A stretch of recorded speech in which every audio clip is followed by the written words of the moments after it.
খালপাড়ে একটা মেয়ের অচেতন অবস্থায় পাইয়া এই হাসপাতালে নিয়ে আইছিল। যে লোকটা আমার জীবন বাঁচিয়েছেন আমি তাকে একটা ধন্যবাদ জানাতে চাই। অরলে সিনেমা দেখতে যাইবা আর আমি বাড়ির সব কাম কাজ আমি করবো একলা না। এখন পকেটের মাত্র 30 টাকা আছে, তো আমি কি করবো? তুমি বোধহয় ডক্টর নাইমের কাছে কোন একটা ফোন পাঠিয়েছিলে। এটা তো আমজাদ নামায় পাঠাইছিল। আমি যেটা ভাবতেছি এটা তোমার শ্বশুর মোকলেস মহাজন রে কয়ে দিন। প্যাডে যে আইছে হ্যাঁ। আকাশে কহে তারে আগলে রাখো, বাতাসে কহে তারে যতনে ঢাকো, মাটি কহে তারে ব্যথা দিও নাকো, বাদল কহে তারে ভালোবেসে থাকো, ফুল কহে তারে টোকা দিও নাকো, ফসল কহে তারে সবুজে রাখো, অরণ্য কহে তারে ছায়াতে মাখো, জীবনের জয় গানে জীবন আঁকো, যতন করো তারে জগৎ কহে, নারী জয়া জননী সে কথা হয় বলে।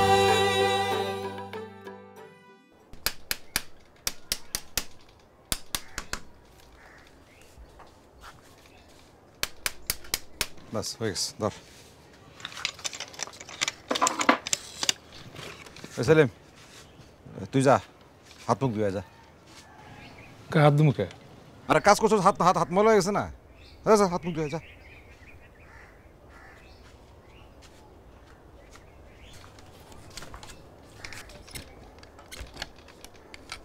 দরজা ঠিক করছি, এখন শক্ত করে ধরো।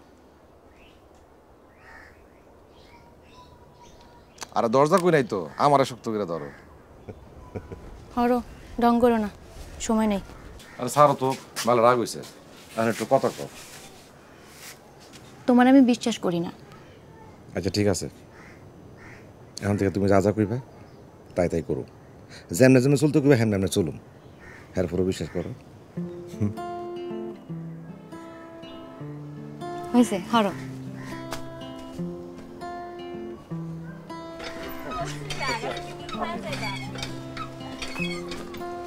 কিরে মামা কই যাও?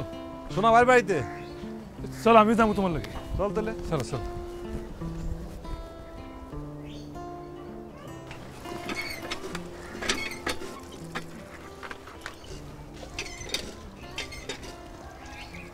কি বুবু, আজকে কচু শাক রানবা? হ্যাঁ, ওই দিন কলি কইল প্যাডে বাচ্চা হওয়ার পর পোয়াতি মায়ের শরীরে নাকি মেলা আয়রন লাগে। ও তাহলে তো ভালোই, কচু শাক আর নানা ধরনের শাক তো অঙ্গ হাতের কাছে পাওয়া যায়। বুবু আমারও তখন থেকে আয়রন খাওয়া লাগবে। কি কস হাসানি? হ, আজকে যাবো পয়লা সেকালে। শুই না খুবই খুশি হইলাম। বুবু শোনো, তুমি কিন্তু শাহজাহান ভাইয়ের কথা একদম শুনবে না। তোমার নিজের যত্ন নিজেরই নিতে হবে।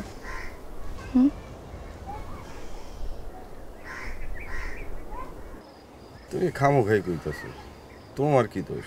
আর আগে তো আমি তোমার কথা পাত্তা দিই নাই, আগে মেশিনটা ঠিক করলে তো আর অ্যাক্সিডেন্ট হইতো না। কিন্তু এখন আমার একটাই চিন্তা, নাওটা চালাইব কে? আর আমার পাউডার সারতে সারতে 2 মাস লাগে যাইব মনে হয়। আচ্ছা তুমি এগুলো চিন্তা করো না, আমি দেখি কি করণ যায়, তাড়াতাড়ি সুস্থ হয়ে ওঠো, ঠিক আছে? কলি, আমি যাইতেছি, কোনো কিছু লাগলে আমার খবর দিও। হ্যাঁ সেলিম, চল।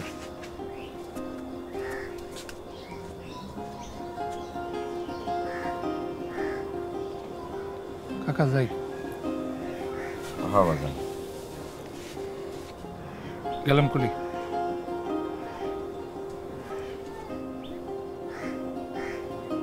কলি, তুই সেলিমের লোক এরকম খারাপ ব্যবহার করলি কেন মা?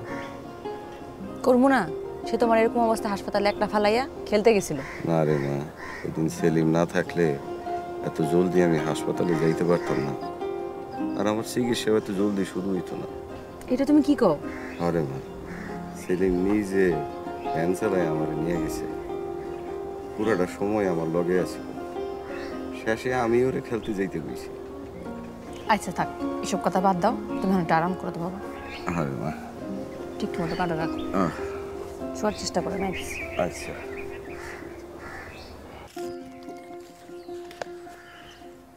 ছোট বউ, কই যাও? আপনারা তো কইছি আম্মা চেকআপে যাই, আজকে আমাকে গ্রামে ক্লিনিক বইব। যাই তুইলে অন্যদিন যাও। ওখানে তো বাচ্চা পেটে একটা মাংসের দলা হয় নাই, এত ঢোল বাজায় সারা গ্রামের মাংসের জানানে কি আছে? কিন্তু আম্মা আমরা পোলাপন পয়দা করি নাই, ওই আমাকে তো এইসব চেকআপ টেকআপে যাওয়ানোর দরকার হয় নাই। কি হয়েছে? বাচ্চা পেটে এসে জানানোর লগে লগে তো চেকআপে যাওয়ানোর নিয়ম, হ্যাঁ তাই আজকে চেকআপে যাইতে চাইছিলাম। আর যদি আজকে না যাই তাহলে কালকে আরেক গ্রামে ক্লিনিক বসবো। ও যাও। আম্মা যে না করে যাইতে। মা, এখন বাচ্চা হইব জানানোর পর পরই তো সবাই চেকআপে যায়। দীপা চলো, আমিও তোমার লগে যাবো। আহো। তোর আমি পেটে ধরি নাই, তোরা তো একজন গাছের থেকে টুপ করে পছন্দ আর আমার টুহায় তুলছি। নানি, তুমি মামি গো খালি সব কাজে মানা করো কেন? এখন সবাই সচেতন। আই ফাইজলে কথা কইস না তো কেন? তোর মায় তোর পেটে ধরে নাই কই? তার তো চেকআপে টেকআপে যাওয়ানোর দরকার হয় নাই। যাও নাই দেখি তো ভুল করছো, এখন কি মামিরা একই ভুল করবো? আর এত সহজে যখন ডাক্তার দেখানোর সুযোগ আছে, তো সুযোগ নিব না কেন? আর তোমাকে সময় সুযোগ কম ছিল, এলাকার সমস্যা বেশি ছিল। আমরা যে চেকআপে যাইনি এতে আমাকে কি ক্ষতি হয়েছে? তোরা জন্মাস নাই নাকি মরে গেছিস? হ্যাঁ, 10টা বাচ্চা জন্মাইছে, 5টা মরছে, 5টা বাচ্চে। আর আমার কি সমস্যা হয় নাই? কি ক্ষতি হয়েছে? এই যে আমার বুদ্ধি কম হয়েছে, তাহলে তো তোমরা আমার কথায় কথায় গাদা ছাড়া কইতা না। দূর গাতা কোন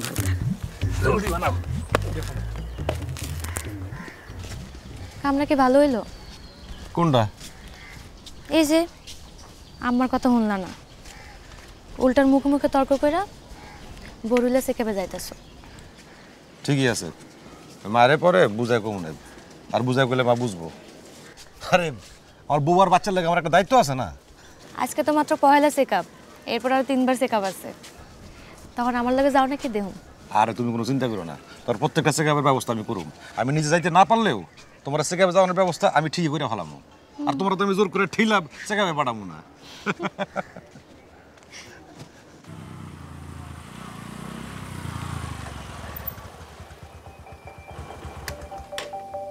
তুই কি মনে করছিস আমার মোবাইল না ধরলে তোর আমি ধরতে পারবো না? শফি ভাই, এটা কি কইলা? আমি তো তোমার কোনো ফোন দেখি নাই। দেখো, এই দেখো, আমি কোনো ফোন দেখি নাই। দেখা দিই বাদ, তোমার টাকা ফেরত দে। শফি ভাই, আমি তো তোমার কইছি আর কটার দিন লাগবো, তোমার টাকা আমি দিয়ে দেবো। ভালোই ভালোই তাড়াতাড়ি যদি টাকা না দেস তাহলে কিন্তু তোরে পস্তাই তুই। যা। ছোট মামি আসেন। দীপা, তুমি তাহলে ভিতরে যাও, আমি বাইরে অপেক্ষা করতেছি, ঠিক আছে?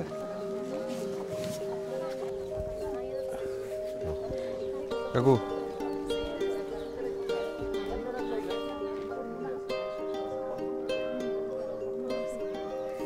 আমার সাথে দেখা করতে আসছেন নাকি ভালো কোনো খবর আছে? সত্যি? বাহ, কবে জানতে পারলেন? গতকাল। আসেন বসেন। তো প্রথমে আমি আপনার রক্তচাপ মাপুন, তারপরে ওজন মাপুন, সেইগুলা এই যে এই কার্ডটার মধ্যে লেখা নিব, যাতে পরের চেকআপের সময় আপনার অবস্থা ভালো হইলো না খারাপ হলো সেটা বুঝতে পারুন।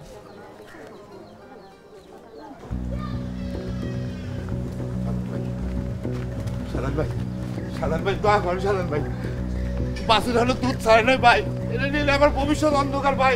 সাদান ভাই, আমরা সাদান ভাই ধরি হবে ভাই। আমার জীবন ধ্বংস করে তুমি সুখে থাকবা সেটা তো হবে না, তাই না? সাদান ভাই, কিন্তু সাদান ভাই, যেটার মালিক আপনি অর্ধেক, সেটা আপনি পুরোটা নেন কেরম করে? মানে? এটার মালিক তো নার্গিস ভাবি, শোভা হের কাছ থেকে বর্গা নিছিল, আমরা পাইলে বসে বড় করছি। আপনি এটা বেচে কত টাকা লাভ করবেন? এটা তো আমরা দুধ বেচে খাই ভাই। আমি কত দিতেছি ভাই, আপনি টাকা শোধ করে দেবো ভাই। আপনি পায়ে ধরি, আপনি গাড়ি নিয়েন না ভাই, আপনি পায়ে ধরি ভাই। ভাই ভাই ভাই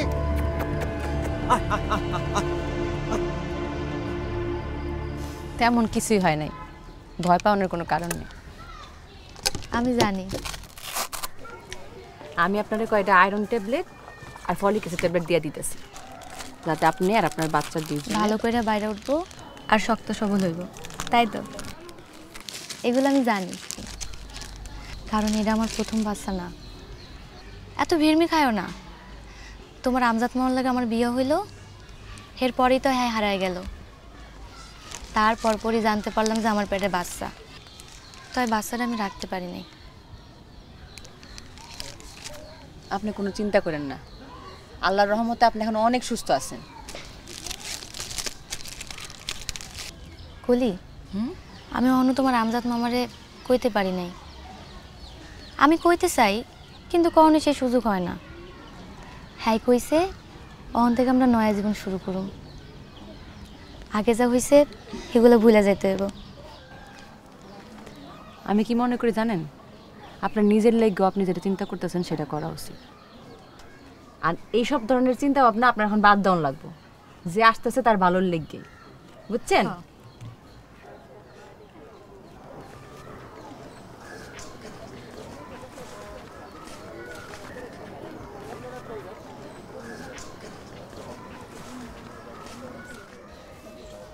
মামা মামির আপনি এখানে না দারুণ একটা কাজ করছেন। আপনার মতো অন্যের স্বামীও যদি বুঝতো তাহলে কাজগুলো অনেক সহজ হতো। আর মামিরে এখন থেকে বেশি যত্ন নেবেন, খেয়াল থাকবো। আচ্ছা ঠিক আছে। শোনেন মামা, আরেকটা কারণেও আপনার আমি এখানে দেখে অনেক খুশি হয়েছি।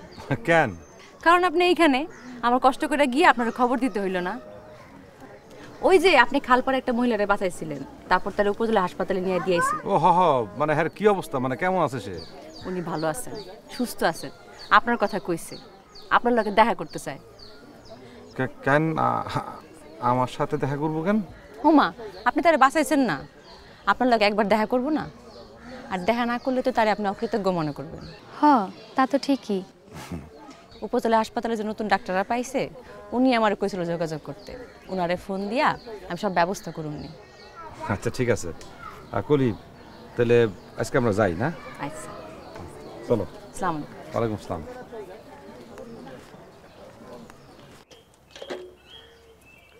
আল্লাহ,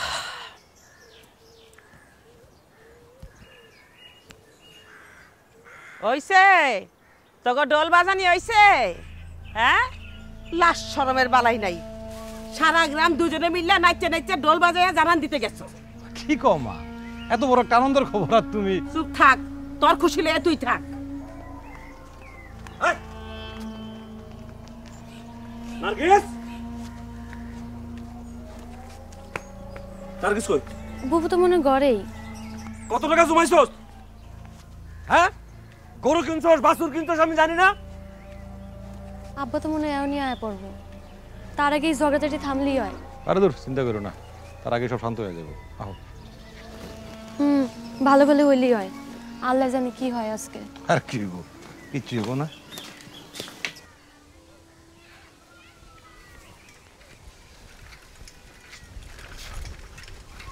ওই চোখে দাও না। দেখছি বলেই তো দূর দিয়ে যেতেছি। এসবের মানে কি? কই সেদিন যে খেলতে গেলা, খেলা জিতলাও, আমার তো কইলা না। খেলে যে ভুল করছিস, জিততে আবার শাস্তি পাবো নাকি? শাস্তির এত ডর? শাস্তিরে ডর না, শাস্তি দেও নলিরে ডর। শাস্তি দেওয়া তো জানতো না যে তার বাবারে মেসি মিয়া নিজে ভ্যানে কইরা হাসপাতালে নিয়ে গেছে। বাবাই তারে খেলতে যাইতে গেছে। জানলে কি হইতো? জানলে শাস্তি দিতাম না, পুরস্কার দিতাম। ছেলে দাও, অহন পুরস্কার দাও। তা দিতে পারি। সরো, এরকম করে হা করে চায় না থেকে বাসন্তীকে বাড়ির দিকে নিয়ে যাও। আরে আল্লাহ, এত আয়োজন করছেন নাকি? কি যে কোন বেশ, এটা কি আর এমন আয়োজন, সামান্যই তো। কি কোন সামান্য? হ্যাঁ, এটা তো মেলা কিছু করছেন। ওইটা কি, এটা কি বোয়াল মাছ নাকি? যে আরে এইটাই তো আমার শাহী খাবার। শোনেন বিয়াইন, শুধু আমার না, এই বাপ বেটি দুইজনেরই। কি রে মা, ঠিক কইছি না? শোন মা, এখন একটু খাওয়া দাওয়া বেশি করে করবি, মাছ মাংস সব। আরে তুই এখন মা হবি, হ্যাঁ? খাওয়া দাওয়ার প্রতি একটু বেশি করে নজর দিবি। এই সময় কিছু বাজ বিচার মানন লাগে বিয়াই। পছন্দ করলেও কিন্তু বোয়াল মাছ খাইতে পারবো না। কেন? এইটা নিয়ম। পোয়াতির পেটে বোয়াল গেলে বাচ্চার মুখ বোয়ালের মতো নয়। হ্যাঁ হ্যাঁ বিয়াইন, এইসব কথা এখন কেউ মানে না, এগুলোকে বিশ্বাসও করে না। শোনেন, আমরা পুরন দিনের মানুষ তো, আমরা ভুল ভাল যাই না শুই না, বহু ধরনের নিজেদের প্রতি অনেক ক্ষতি করছি, তার কোনো ইয়াত্তা নেই। আরে আজকাল এইসব কুসংস্কার কেউ শোনে না, মানেও না কেউ। হ্যাঁ, দুনিয়া এখন কই গেছে গা। বোয়াল মাছ খাইলে বাচ্চার মুখ হইব বোয়াল মাছের মতো, হ্যাঁ? শিং মাছ খাইলে পেটের মধ্যে বাচ্চা বেশি লাফাইব।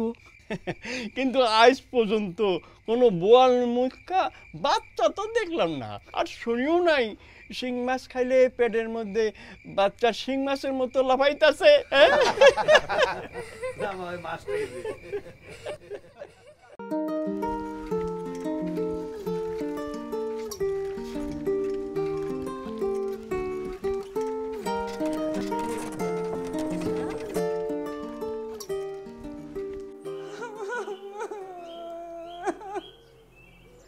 তোমার কান্দন শুনে আমার পেট ভরবো না, আমার লাগবে টাকা।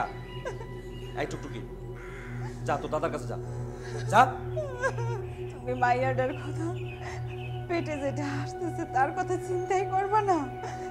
না করুম না, আমার এখন টাকার চিন্তা, খালি টাকার চিন্তা। কই যাও?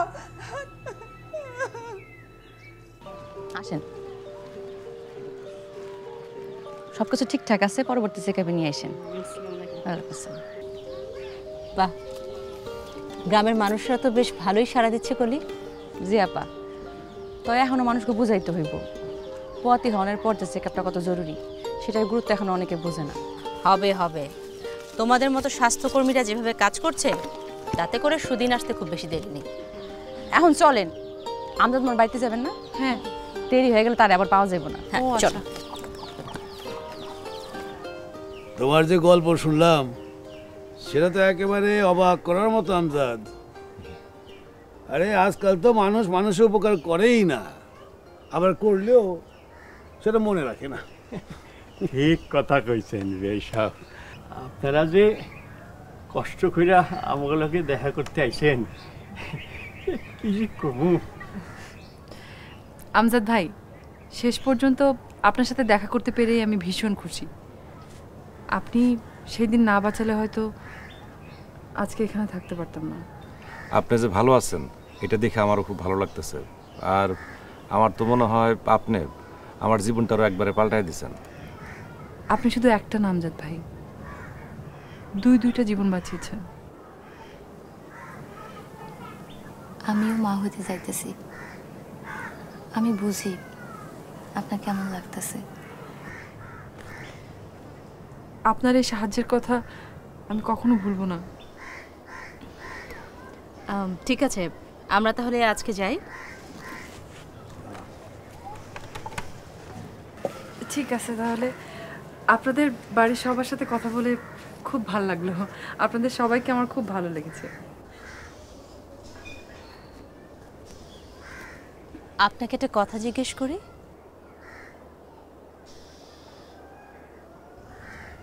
আপনি তো মা হবেন, কিন্তু আপনার শরীর খুব সুস্থ বলে তো মনে হচ্ছে না। মামি তো চেকআপে যায় না। চেকআপে যাওয়াটা তো খুবই দরকার। মা এবং বাচ্চার সুস্থ থাকার জন্য নিয়মিত চেকআপে যাওয়াটা খুবই দরকার। এই, তোমার কইছি না আমার বউ বাচ্চা নিয়ে লেকচার দিবা না?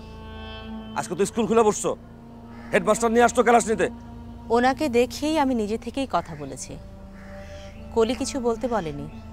আচ্ছা ভালো করছেন, এবার আপনারা যান, নিজের সরকার নিজের তেল দেন, যান। ভাই, আমার পেশাটাই এমন, সরকার পেলেই তেল দেই। আর আপনাকে তো আরও আগে থেকেই তৈরি থাকতে হবে।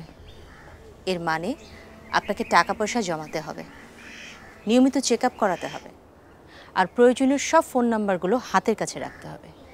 এই সব কিছুই আপনার জানার কথা, তবে আপনি হয়তো এসবে কান না দেওয়াটাকেই ভালো মনে করছেন। আচ্ছা, তুমিও কি ডাক্তার? না মা, আমি ডাক্তার না, আমি রোগী। ও, এই জন্যই তো মনে গেল আগে হাসপাতালে থাকো। হ্যাঁ। টুকটুকি, মৌসুমি কিন্তু তোমাকে সত্যিটা বলছে না, ও কিন্তু টিচার। তাহলে তুমি আর শ্যামগুলাকে টিচার হও, আমার সাথে গল্প করবা, খেলবা। স্কুলে যদি সারাক্ষণ গল্প করো আর খেলো, তাহলে পড়বে কখন? এখন স্কুলে যেতে ভালো লাগে না। কেন? মনির স্যার নাই, কোনো মজা হয় না। ও, মনির স্যার কোথায় গেছে?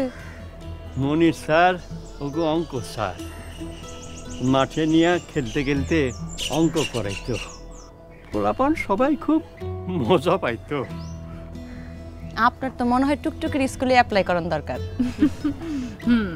শুধু সারাক্ষণ আমি যদি ওর সাথে খেলতে পারি আর গল্প করতে পারি, তাই না? তাই। চলো আমজাদ ভাই, আসি তাহলে। জি আসি।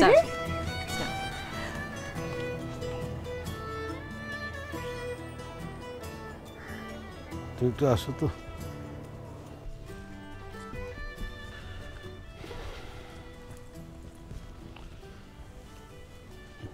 বাবা আমজাদ, কাল পর্যন্ত আমার মেয়েটারে নিয়ে আমি খুব চিন্তা ছিলাম। এই ধরো, তোমাদের সংসারে হাজার কিসিমের ঝামেলা, এখন আমি বুঝতে পারতেছি আমি যে 2 বছর আগের যে আমজাদের চিন্তাম আর এই আমজাদের মধ্যে বিস্তর ফারাক। আব্বা, আমার আগের জীবনের সাথে এই জীবনের কোনো সম্পর্ক নাই, আমি সবকিছু আবার নতুন করে শুরু করছি। বাহ, শুনে খুশি হলাম। চলো যাই।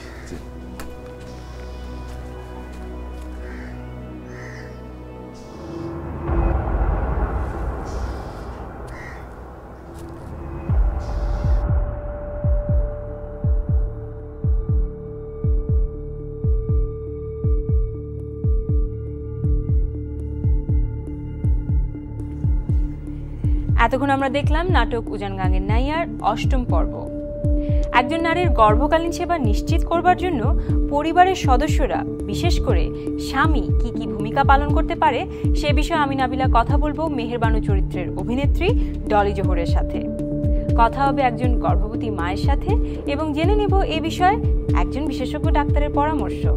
আর নাটকের পরে এই আয়োজনটি দেখতে আমার সঙ্গে যোগ দিন আগামীকাল বুধবার বিকেল ৩টা ৪০ মিনিটে শুধুমাত্র এটিএন বাংলার পর্দায়।